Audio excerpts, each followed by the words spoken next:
வணக்கம். பதிவை பார்க்க வந்தவர்களுக்கு சக்தி கிச்சனின் நன்றியும் வணக்கமும். பதிவை பார்க்க வந்தது மாதிரியே திரும்பி போகும்போது ஒரு சப்ஸ்கிரைப், இது வரைக்கும் சப்ஸ்கிரைப் பண்ணாதவங்களாக இருந்தால் ஒரு சப்ஸ்கிரைப், ஒரு லைக்கை போட்டு சந்தோஷமாக ஒரு கமெண்ட்டும் பண்ணிங்கன்னா ரொம்ப சந்தோஷப்படுவேன். நான் இன்றைக்கி ஒரு விஷயந்தான், எனக்கு சமையலை விட ஒரு விஷயந்தான் முக்கியம். என்னன்னு பார்த்தீங்கன்னா, இன்னைக்கும் அவங்களோட பேர் சொல்லக்கூடிய அளவுக்கு பல மன்னர்கள் கட்டின பல கோவில்கள் இருக்குது இல்லையா? கட்டிடக்கலைக்கு சான்றாக நிறைய கோவில்கள் இருக்குது. இன்றைக்கும் வேன் பஸ் எல்லாம் பிடிச்சு நிறைய ஊர்கள்லேருந்து நிறைய பேர் வெளியூர்களுக்கு போய் அதையெல்லாம் பார்த்துட்டு வர்றாங்க. அந்த மாதிரியான கோவில்கள் நிறைய இருக்குது. நம்மளாலேயே இதை எப்படி கட்டியிருப்பாங்க, இதை எப்படி நிர்மாணிச்சிருப்பாங்கன்னு அதிசயப்படுற அளவுக்கான கோவில்கள்லாம் நிறைய இருக்குது. எப்படி இந்த கல்லெல்லாம் தூக்கிட்டு போயிருப்பாங்க இவ்வளோ உயரத்துக்கு, அந்த மாதிரியெல்லாம் யோசிக்கிறோம் இல்லையா? அப்படியெல்லாம் யோசிக்கிறோம். உதாரணத்துக்கு, ஒரு தகப்பன் நல்ல தனவந்தராக இருக்கிறாரு, அவர் நல்லா சம்பாதிக்கிறாரு. அவர் ஆசைப்படி, அவர் இஷ்டப்பட்டபடி ஒரு வீடு கட்டுறாரு, பெருசாக கட்டுறாரு. பின்னால் அவர் மகன் அவர் செஞ்ச அதே தொழிலை எடுத்து செய்வார்னு சொல்ல முடியாது, செஞ்சால் சக்ஸஸ் ஆவார்னு சொல்ல முடியாது. இது எல்லா துறையிலையுமே நம்ம கண்கூட பார்க்குற ஒரு விஷயம். அப்படி இருக்கும்போது அந்த வீட்டை பின்னாடி பராமரிக்க சிரமப்படுற எத்தனையோ பேர் இருக்காங்க. இல்லைன்னா அந்த வீடு அப்படியே போட்டுட்டு வெளிநாட்டுக்கு போய் செட்டில் ஆகிறவங்களும் இருக்கிறாங்க. இன்றைக்கும் பல வீடுகள் சும்மாவே கிடக்கிறது. செட்டிநாடு பக்கமெல்லாம் நிறைய வீடுகள் சும்மாவே கிடக்குது. அந்த மாதிரியெல்லாம் கூட இருக்குது. இப்போ இதை எதுக்காக சொல்கிறேன்னா, அந்த வீடுகள் சும்மா கிடக்கிறது மாதிரியே நிறைய கோவில்களும் இப்போ பராமரிப்பே இல்லாமல் இருக்குது. பெரிய பெரிய கோவில்கள் அரசாங்கம் மூலம் அறநிலையத்துறை அப்படிங்கிற ஒரு அமைப்பில் நடத்தப்படுது.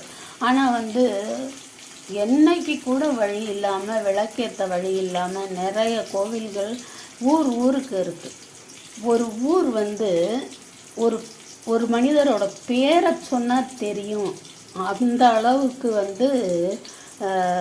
ஃபேமஸானவர் அவர். சொல்கிறவரில் ஒன்றும் தப்பு இல்லைன்னு நினைக்கிறேன். அவர் அடிக்கடி சொல்லுவார், எண்ணெய் வாங்கி கொடுங்க, நிறைய கோவில்களில் எண்ணெய்க்கு கூட வழி இல்லாமல் இருக்குது அப்படின்னு சொல்லுவார். அந்த ஊர் பார்த்திங்கன்னா அரிகேசநல்லூர்.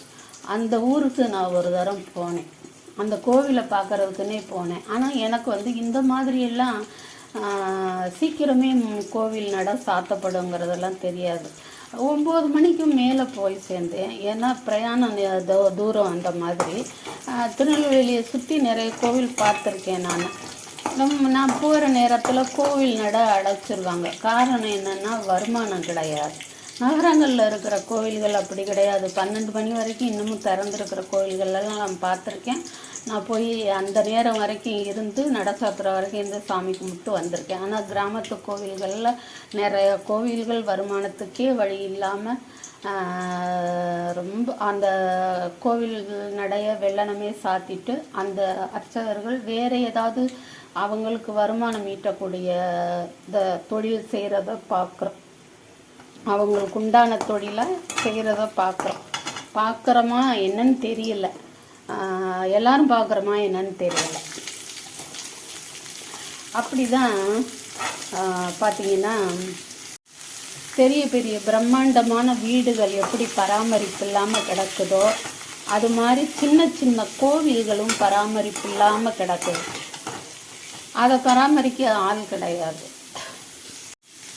ஆனால் இப்போ எங்கே பார்த்தாலும் பார்த்தீங்கன்னா பிரம்மாண்டமான சிலை நிறுவுறாங்க. ஒரு இடத்துல ஒரு சிலை இத்தனை அடி இருக்குன்னா அதை விட பெரிய அளவில் இன்னொரு இடத்துல இன்னொரு சிலை உருவாகுது. இதை கட்டி காப்பாற்ற போகிறது யார்? பின்னாடி ஏதோ ஒரு நாளைக்கு போய் பார்த்து வியந்துட்டு வர்ற மக்கள் காப்பாற்றுவாங்களா இந்த சிலையை தெரியல எனக்கு. அதுக்கு இருக்கிற கோவில்களை கொஞ்சம் நம்ம புனரமைக்கலாம். சொல்லப்போனால் பார்த்தீங்கன்னா அந்த காலத்துலலாம் கோவில்கள் புதையுண்டு கிடந்து அப்புறம் அது ஏதோ ஒரு குதிரையோட ராஜா போன குதிரையோட காலடி பட்டோ இல்லை ஏதோ ஒரு விஷயத்தில் ஒரு பசுமாடு பால் சுரந்து அதை வச்சு சிலைகளை கண்டுபிடிச்சிட்டாங்க. ஏன் அங்கே பால் சுரக்குதுன்னு பார்த்து அதை தோண்டி பார்த்தால் சிலை இருக்கும். அது மாதிரி சமீபத்திலேயே நான் ஒரு இடத்துல அந்த மாதிரி நாங்கள் முதல்ல இருந்த ஊருக்கு பக்கத்தில் அப்படி ஒரு சம்பவம் நடந்தது. தோண்டி பார்த்தப்போ கிடைச்ச சிவனோட சிவலிங்கம் வந்து சொல்ல முடியாத அளவு பெரியது, அந்த அளவுக்கு பெருசு. ஆனால் மறுபடி மேலே மேலே தோண்டினப்போ அங்கே புதையண்டு இருந்ததெல்லாம் ரொம்ப சிதிலமான தூண்களும் சிலைகளும் தான், உடைஞ்ச சிலைகளும் தான் அங்கே கிடக்குது. அந்த சிவலிங்கத்தை வச்சு உடனே அந்த இடத்துலையே அந்த ஊர்க்காரங்களும் எல்லாரும் சேர்ந்து நான் இவ்வளோ தரேன் நீ இவ்வளோ தரேன்னு சொல்லி கோவில் எழுப்புனாங்க. இது நிஜம். இப்போ ஒரு 4-5 வருஷம் இருக்கும்னு நினைக்கிறேன். நானே அந்த சம்பவம் நடந்தப்போ போனேன். ஆனால் அதுக்கப்புறம் கோவில் விசேஷத்துக்கு நான் போகலை, இந்த பக்கம் வந்துட்டோம். நாங்கள் முதல்ல இருந்த ஊருன்னு அடிக்கடி சொல்கிறேன் பார்த்தீங்களா, அந்த ஊரில் கைலாசநாதர் கோவில் அப்படின்னு சொல்லிட்டு இருக்கு, சிவன் கோவில் இருக்கு. மீனாட்சி அம்மன் உடனுரை கைலாசநாதர் கோவில். அந்த கோவில் அர்ச்சகர் என்ன பண்ணுவார், மாதத்துக்கு ஒரு தரம் இல்லை 2 மாதத்துக்கு ஒரு தரம் நமக்கும் போக வர சௌகரியம் வேணும் இல்லையா, அந்த மாதிரி டைங்களில் ஒரு 20 பேர் அந்த மாதிரி கூட்டிகிட்டு வேனில் உழவார பணிக்கு கூட்டிகிட்டு போவார். வேனுக்கெல்லாம் நாங்கள் எங்களால் முடிஞ்சதை பைசா தந்துடுவோம். அவர் வந்து உழவார பணிக்கு கூட்டிகிட்டு போவார். அவர் கூட்டிகிட்டு போன இடங்கள்லாம் பார்த்தீங்கன்னா, கோவில்கள்லாம் பார்த்தீங்கன்னா ரொம்ப சின்ன கோவில்கள், ரொம்ப சின்ன கோவில்கள், பராமரிக்கிறதுக்குன்னு இல்லை, கும்பிடுறதுக்கே ஆள் இல்லாத அளவுக்கு கோவில்கள் அப்படி இருந்தது. அதில் வந்து ஒரு கோவில் பார்த்தீங்கன்னா ரொம்ப மோசம். எப்படி இருந்துச்சுன்னு சொல்லட்டோம்னா, அந்த கோவிலோட மதில் சுவர் வந்து எப்படியும் ஒரு 3 அல்லது 4 ஆள் உயரம் இருக்கும். அதாவது ஒரு 20-25 அடி இருக்கும். அது வந்து இப்போ உள்ள சுவர் கிடையாது, செங்கல் சிமெண்ட் வச்சு கட்டின சுவர் கிடையாது.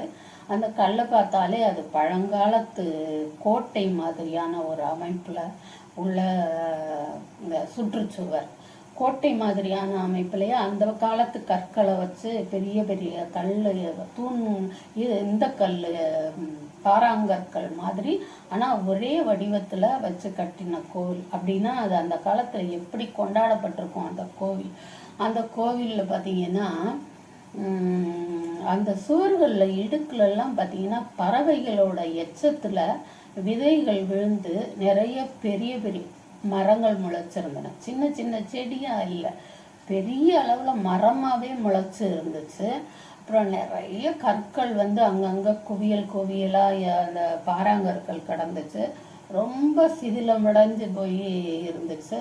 அதை விட பெரிய கொடுமை, அந்த ஊர்க்காரங்களே வந்து கோவிலுக்கு கும்பிடுறதுக்கு வர்றதுக்கு பயப்படுற அளவுக்கு அந்த கோவில் இருந்துச்சு.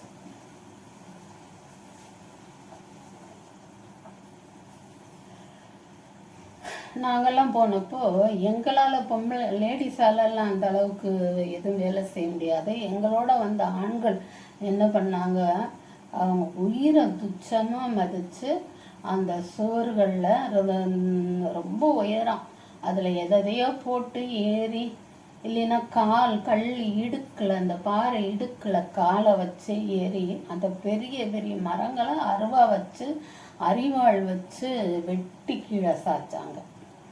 கல்லெல்லாம் நகர்த்துறதுக்கே, கீழே கிடந்த கல்லெல்லாம் நகர்த்துறதுக்கே பயந்தோம். அடியில் என்ன இருக்குதோ ஏது இருக்குதோன்னு தெரியாமல்.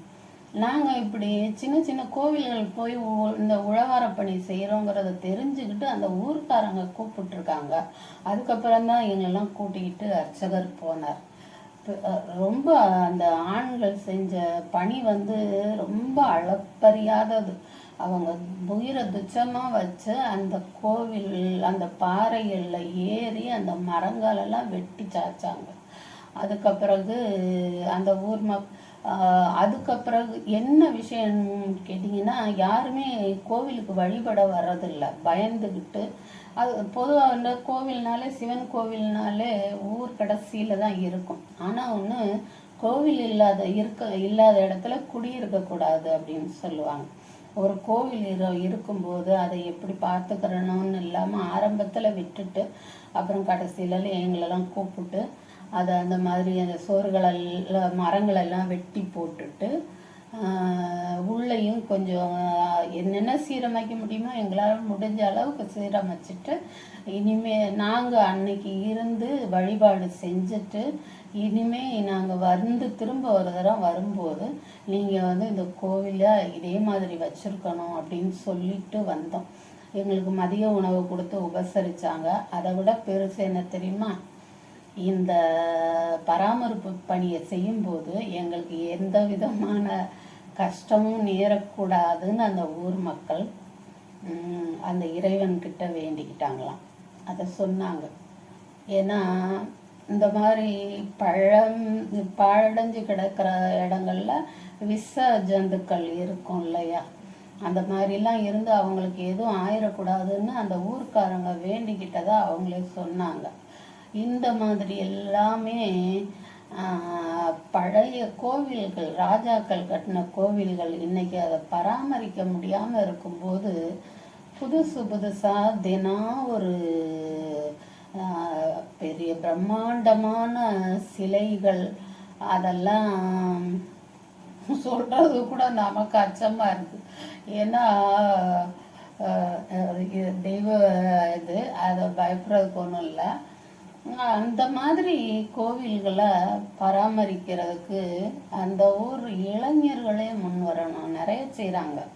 தண்ணி இல்லாத ஊர்களுக்கு நிறைய பேர் சேர்ந்து ஏரி கண்மாய் குளங்கள் எல்லாம் சீரமைச்சு தண்ணி வர்றதுக்கு பாதையும் உண்டாக்கி நிறைய பேர் இருக்கிறாங்க. அதே மாதிரி இதையும் செய்யணும். அதை சும்மா ஏதோ ஒரு இது பழடைஞ்சு கிடக்குது அப்படின்னு இல்லாமல் அதையும் ஒரு முக்கியமான விஷயமா எடுத்துக்கிட்டு அந்த மாதிரி கோவில்களை புனரமைக்க வழி செய்யணும். சொல்லப்போனால் நாங்கள் இருந்த அந்த ஊரில் அந்த கைலாசநாதர் கோவில் விமானமே ரொம்ப சிதிலமடைஞ்சு கிடக்கு. எல்லாரும் கை காசு போட்டுன்னா நல்லா இருக்கிறவங்க நிறைய நன்கொடை கொடுத்து அதை சீரமைக்க முன் வந்தால் செய்யலாம். ஆனால் அந்த கோவில் அர்ச்சகர் எவ்வளவோ சொல்லி பார்த்தார், யாரும் அதை செவிமடுக்கலை. ஆளுக்கு அதை என்ன ஒரு 500 ரூபாய் 1000 ரூபாய் கொடுத்துட்டோம்னா ஏதாவது ஒரு விசேஷம், கோவிலில் ஒரு விசேஷம்னா முன்னாடி உட்காந்து அதை பார்க்கறதுக்கு தான் முன்னுரிமை கேட்குறாங்களே தவிர இந்த கோவில் எப்படி இருக்குது, அதை நம்ம எப்படி சீரமைக்கலாங்கிறத பற்றி யாருமே நினைக்கிறதே இல்லை. நான் இன்னைக்கு சொல்லணும்னு நினச்ச விஷயம் இதுதான். வேற ஒன்றும் இல்லைன்னு சாதாரணமாக சொல்லிட்டு போகிறதுக்கு இல்லை. அது பெரிய பெரிய கோவிலெல்லாம் எப்படி பார்த்துக்கிறாங்களோ அது மாதிரி சின்ன கோவில்களையும் சீரமைக்கணும். ஊரில் இருக்கிற ஜனங்கள் தினம் ஒருத்தராவது ஒரு எண்ணெய்க்கு வழி செய்யணும். தினம் ஒரு குடும்பத்தில் இருந்தாவது ஒரு எண்ணெய்க்கும் அன்னைக்கு நடக்க வேண்டிய பூஜைக்கும் கொடுத்து இது பண்ணலாம்.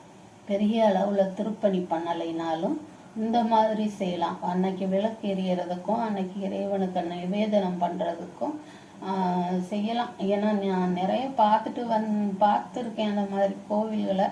அதனால தான் சொன்னேன். ஏற்றுக்கிறதும் ஏற்றுக்காததும் உங்கள் விருப்பம்.